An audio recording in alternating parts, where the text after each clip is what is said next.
Anyone who has never made a mistake has never tried anything new.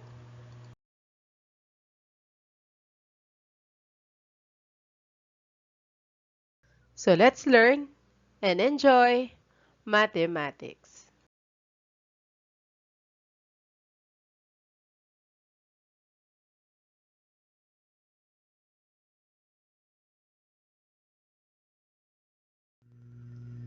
Question number 1. Determine the common ratio of the given sequence 2, 4, 8, and 16. What do you think is the common ratio? Any idea? Correct. The answer is equal to positive 2 because 4 divided by 2, that is equal to 2. Or 8 divided by 4, that is also equal to 2. 16 divided by 8, that is also equal to 2.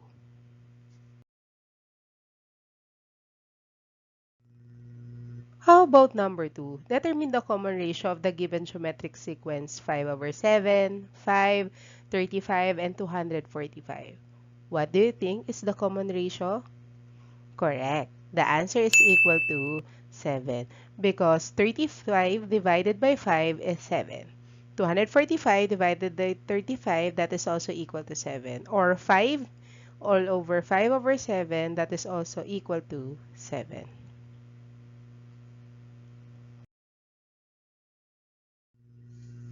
How about number 3? 2 over 5, 2, 10, and 50. What do you think is the common ratio? Any idea? Correct. The answer is equal to positive 5 because 10 divided by 2 is 5, 50 divided by 10 is 5 also, and 2 all over 2 over 5, that is also equal to 5.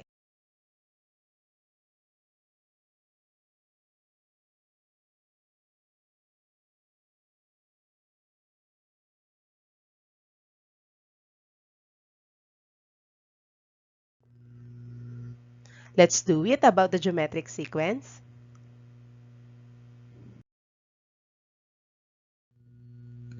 Let us solve the missing term of the geometric sequence 1, and then the last term is equal to 32. The formula is a sub n is equal to a sub 1 times r raised to n minus 1. So let us substitute the last term, or the a sub n is 32. The first term is 1 times r. The number of terms is 1, 2, 3, 4, 5, 6. That is 6 minus 1. Subtract the exponent, so that becomes 6 minus 1 is 5. Copy 32. Copy r raised to the fifth power. If you divide both sides with 1, the answer is also 32. 1 divided by 1, that is equal to 1. To solve for r, write the fifth root on both sides, so that becomes fifth root of 32 is equal to fifth root of r raised to the fifth power. So the value of r is equal to 2, or the common ratio is equal to positive 2 because fifth root of 32 is 2. So let us solve the missing term. 1 times 2 is 2. 2 times 2, that is equal to 4. 4 times 2, that is equal to 8.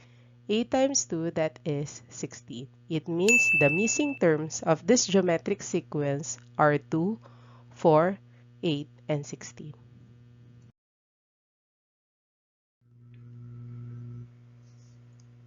How about number 2? 1 and then 1 over 4. Again, the formula is a sub n is equal to a sub 1 times r raised to n minus 1. The first term is 1. The last term is 1 over 4. So that becomes 1 over 4 is equal to 1 times r. The number of terms from this one, so 1, 2, 3, up to the n term. So n is equal to 3. Subtract the exponent, that becomes 3 minus 1. So copy 1/4 times r squared. So, to cancel 2, write the square root on both sides. So, r is equal to 1 over 2. Square root of 1 is 1. Square root of 4 is equal to 2. Square root of r squared, that is equal to r. Next. So, multiply by the common ratio. 1 times 1/2 is 1/2. 1/2 times 1/2 is 1/4. And then 1/4 times 1/2, that is 1 over 8. So, kung patungo sa left, that becomes divide by 1/2. So that becomes 1 divided by 1/2 is 2. 2 divided by 1/2, that is equal to 4. Or 4 times 1/2 is 2. 2 times 1/2 is 1.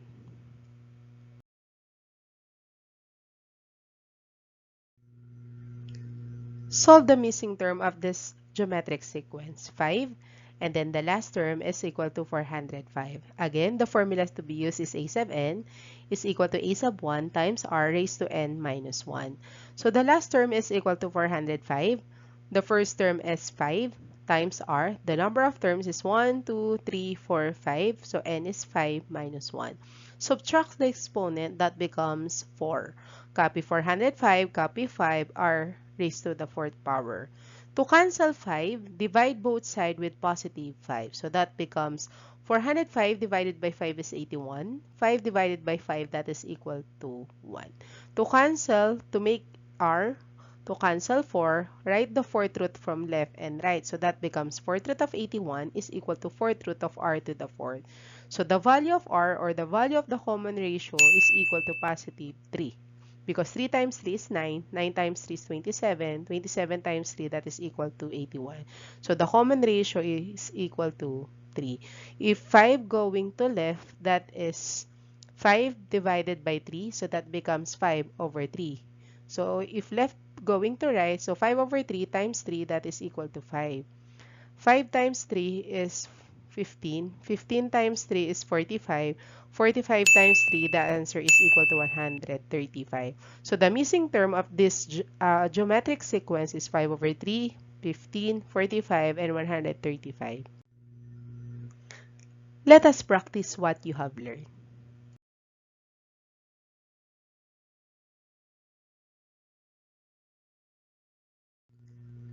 Give the missing term of the sequence.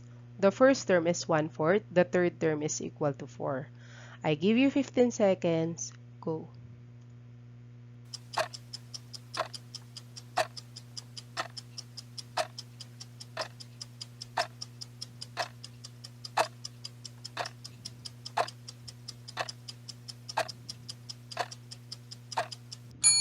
Okay, time's up. The answer is equal to 1, 16, and 64. Because the common ratio, that is equal to 4. 1/4 times 4 is 1. 1 times 4 is 4. 4 times 4 is 16. 16 times 4, that answer is equal to 64.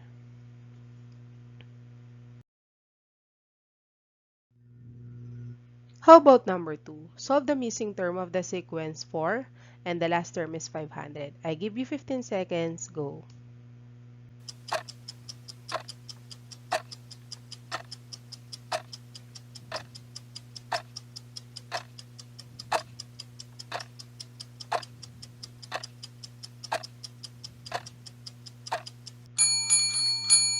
Okay, time's up. The answer is 4 over 5, 20, and 100.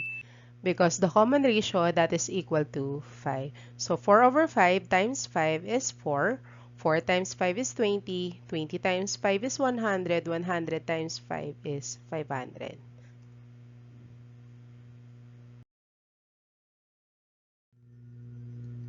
How about number 3? Solve the missing term of the sequence if the third term is 9 and the last term is equal to 81. Go.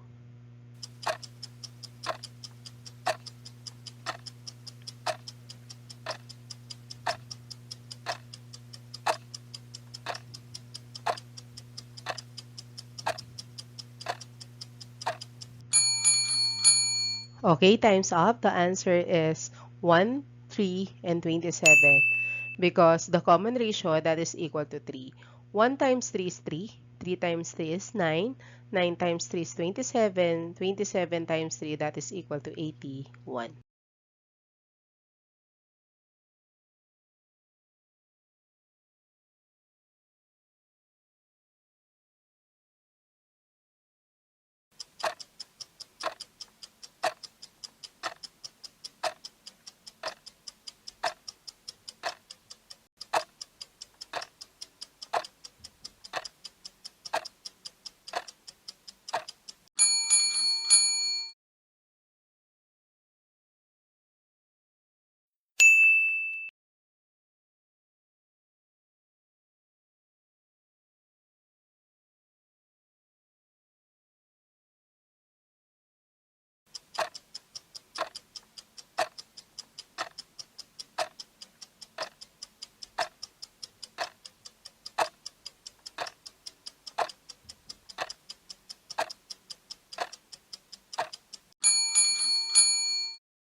Enjoy learning mathematics. I'm Teresa Tubal. Thank you so much.